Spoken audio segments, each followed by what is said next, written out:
un tout petit peu dans la dernière vidéo, un filtre bien particulier qui est vraiment quelque chose de bien spécifique à Google, c'est la cartographie. Alors je pense pas qu'au départ c'était vraiment comment dire, leur domaine de compétence, mais ils ont tellement été bons dans ce domaine qu'aujourd'hui c'est devenu un des meilleurs au monde dans les données cartographiques. Ils offrent même un GPS pour les téléphones Android. Enfin, donc lorsque vous saisissez un mot-clé, donc par exemple Bordeaux,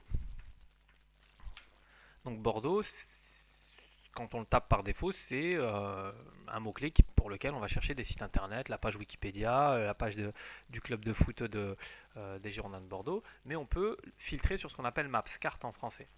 Donc si on clique sur Maps, qu'est-ce que fait Google? Google nous affiche la carte de notre mot-clé, donc en l'occurrence Bordeaux. Si on avait tapé Gironde, si on avait tapé le département de la Gironde, hop, là on a la carte du département de la Gironde, et si on tape Aquitaine,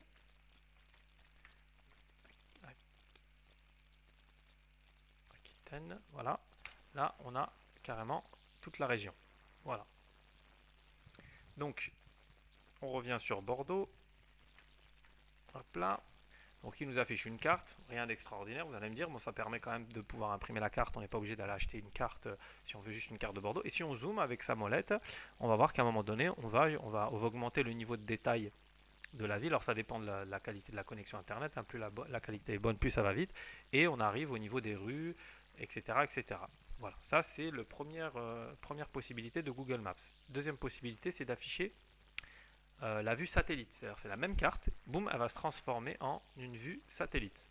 Alors, donc là, quand on va zoomer, on va récupérer les mêmes informations que tout à l'heure, sauf que c'est des vues satellites de votre carte. Voilà. Voilà, Bordeaux, vous l'avez là. Si on zoome, là, on va commencer à voir les noms des rues qui vont apparaître. Rien non plus d'extraordinaire. Bon, c'est quand même sympa. Si on veut voir le dessus de sa maison, voilà, on voit Place Péberlin, etc. Donc, c'est le premier niveau des cartes. Deuxième niveau des vues satellites. Troisième niveau, c'est la possibilité, si vous cliquez sur le petit bonhomme une fois, vous allez voir que maintenant, il y a des traits bleus qui sont apparus. Là. Donc ces traits bleus, c'est la possibilité de prendre le petit bonhomme là, de le poser quelque part sur un des traits bleus, et là on va passer en mode ce qu'on appelle mode Street View. Et le mode Street View, c'est quoi? C'est les vues réelles. Donc Google, à intervalles réguliers, parcourt le monde, dont la France, dont Bordeaux, et la prend en photo. Et nous, on peut bénéficier de ce travail et se balader comme ça, hein, par l'intermédiaire de clics. On peut aussi zoomer sur les façades. On clique, on peut se déplacer. Ça marche aussi avec les touches du clavier. Voilà, et on peut se balader. Là, on est devant rue des Frères Bonin, devant le tribunal, voilà, etc., etc. Voilà. Donc ça, c'est le troisième niveau dans Google de données cartographiques. Alors, si on veut se déplacer, donc ça, c'est sympa, c'est clic, mais bon, ça peut devenir assez embêtant. On emmène juste la souris, et là, en fin de compte, vous pouvez cliquer n'importe où. Voilà, si vous voulez aller ici, hop, on y va directement. Alors, ce qui se passe aussi, c'est que Street View, si on dézoome avec la souris, hop, en général, on peut arriver aussi devant ce qu'on appelle des monuments. Donc par exemple, si vous tapez, on revient en arrière, hop, ici vous tapez musée d'Aquitaine, cours Pasteur Bordeaux. Donc là il nous propose il nous met la petite puce. Si on clique une fois ici, je vous ai dit, on a tous les petits traits bleus qui sont les endroits où on peut poser Street View. Et vous voyez qu'au niveau du musée d'Aquitaine, il y a plein de traits bleus. Pourquoi? Parce qu'ils sont rentrés à l'intérieur du musée et du coup on peut faire une vraie visite. Donc si on se met pas très loin, voilà, on va se mettre là par exemple devant le cours Pasteur. Je pense que ça va être pas très loin de l'entrée. Voilà. Et vous allez voir que ici notre petit bonhomme là, si on amène notre souris, si on zoome, hop, on va zoomer encore, on le met droit, hop, comme ça on va. Hop, tout ça c'est des endroits où on peut déplacer notre petit bonhomme. Donc on peut le prendre, enfin pas besoin de le prendre, pardon, vous cliquez et là on va rentrer dans le musée, voilà. Et on peut se balader comme ça, vous pouvez aller au Louvre, à l'étranger, tous les musées de New York, les musées de Washington, etc.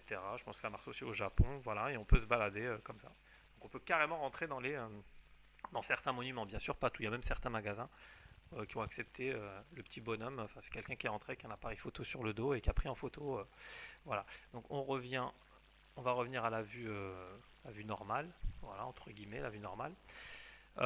Lorsque vous saisissez aussi, je ne vous l'ai pas dit, Bordeaux, voilà, vous avez aussi, hop, vous avez des photos ici. Vous pouvez cliquer sur photos, et là vous avez tout un tas de photos voir des photos en 3 dimensions. Enfin, bon, ça c'est des photos, ce qu'on appelle photosphères, voilà, qui peuvent être récupérées aussi en général. Ils ont le droit d'auteur est cédé, hein, donc ici là vous avez plein de photos. Alors quand il y a le petit rond, c'est des photos en 360. Voilà, hop, c'est quelqu'un qui a fait un panoramique avec son téléphone. Voilà, vous pouvez les défiler. Voilà, il y a aussi le principe de la photo. Voilà. On revient sur Earth. Hop, on va se ouais, si on zoome, on zoome. Alors depuis la vue Earth, au bout d'un moment, si vous zoomez trop, vous allez basculer dans la vue Google Street qu'on a vu tout à l'heure. Voilà, voilà ce qu'on pouvait dire sur les données cartographiques dans Google. Merci.